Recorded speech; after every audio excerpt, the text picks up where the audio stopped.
To be my wife. Oluvannyuma lw'okugattibwa mu bufumbo obutukuvu ku Christ Cathedral Ebugembe, isse bantu ne ine bantu bayiseeko ku nguudo ez'enjawulo mu kibuga Jinja mu mmotoka eyawundiddwa obulungi okusobola okuggyayo ekitiibwa ky'omukolo, era abantu be baafunidde ddala omukisa okulaba ku ine bantu eyabadde anekedde obulungi mu kyambalo eky'ekitiibwa.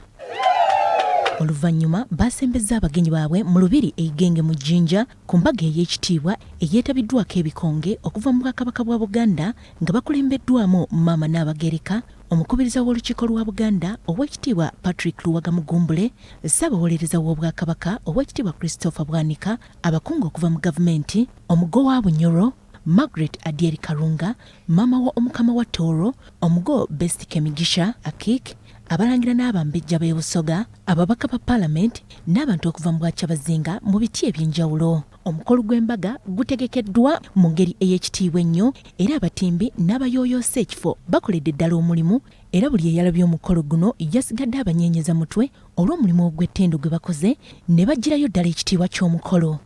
Abagenyi ba Kyabazinga basanyusiddwa abayimbi ab'enjawulo nga bakulembeddwamu Afrigo Band, Kadabada n'abasanyusa abalala. Kyabazinga ne ine bantu oluvannyuma lw'abagenyi bonna okukkalira baatuuse ku mukolo guno wakati mu mizira okuva mu bantu ababadde bamulindiridde. Era waabaddewo okwogera okw'enjawulo okuva mu bantu abatali bamu abaamuyozaayozezza ne ine bantu okutuuka ku kkula ly'obufumbo obutukuvu. Njai mwebala ino. Congratulations Baba Kyabazinga, and thank you for fulfilling the promise that we got from the kingdom. Bazadde ba ine bantu okwabadde kitaawe Stanley Bayole ne nnyina Rebecca bayagaliza muwala waabwe obufumbo obutukuvu, era ne beebaza bonna abayimiridde nabo mu nteekateeka z'omukolo guno.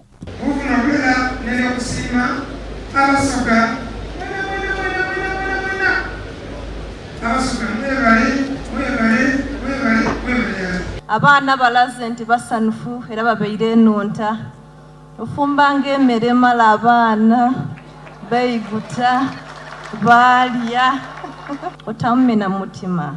Ku lw'Obwakabaka bwa Buganda Oweekitiibwa Patrick Luwaga Mugumbule yeebazizza era n'ayozaayoza obwa Kyabazinga olw'okutuuka ku kkula lino, era n'asuubiza ng'Obwakabaka we bugenda okwongera okunyweza enkolagana n'obwa Kyabazinga bwa Busoga mu nkulaakulana y'abantu.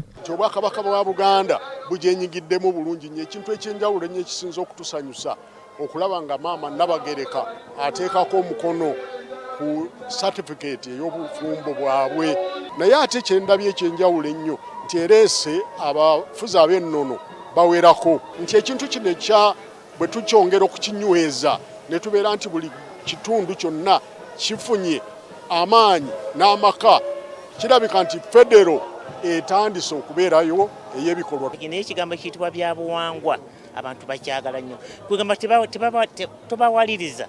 It is automatically. N'olwekyo abagole babeere bumu nti basanyuke, beeyagale, bamanye nti Katonda ali wamu nabo. Abamu ku beetabye ku mukolo guno basanyukidde nnyo ekya Busoga okufuna ine bantu gwe baludde nga balindirira. Maama ine bantu aidi okwetwika ebizibu byaife abaana abangi abaagagano aitwidde akoleragalala naye omulimo gwe agukola agutembeete agutuuse bulungi atabamukutya kibumbo yowo mu weekend agwisisa amandi nga ali kugaita. Fena kyetuteekeddwa okuyiga nti nno okutukuza obufumbo kigambo kinene nnyo, kubanga oba osobodde okukakkana oba osobodde okufuna ekitiibwa, era kitukoze bulungi nnyo.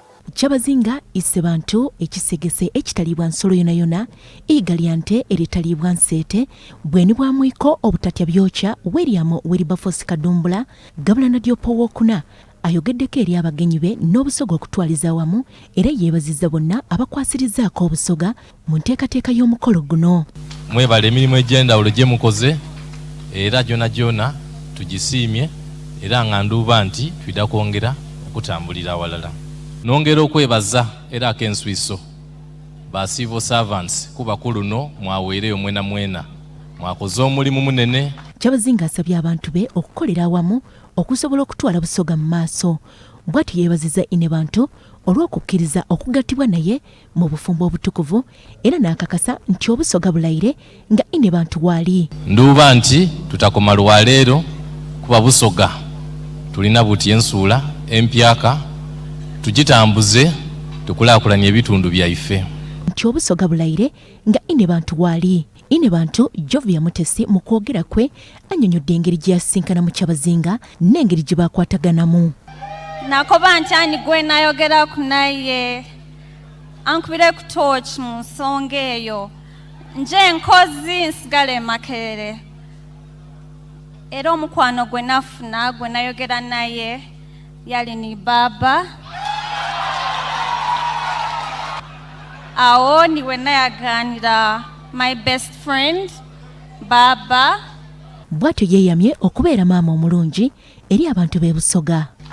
Era mbasuubiza okuba maama omulungi ye muli mu ngeri y'okubateekateeka okufuuka ekibira eky'ebibala. Oluvannyuma abagole basaze keeki era ne basimulula endongo mu butongole ne banyeenya ku ggaliba enjole.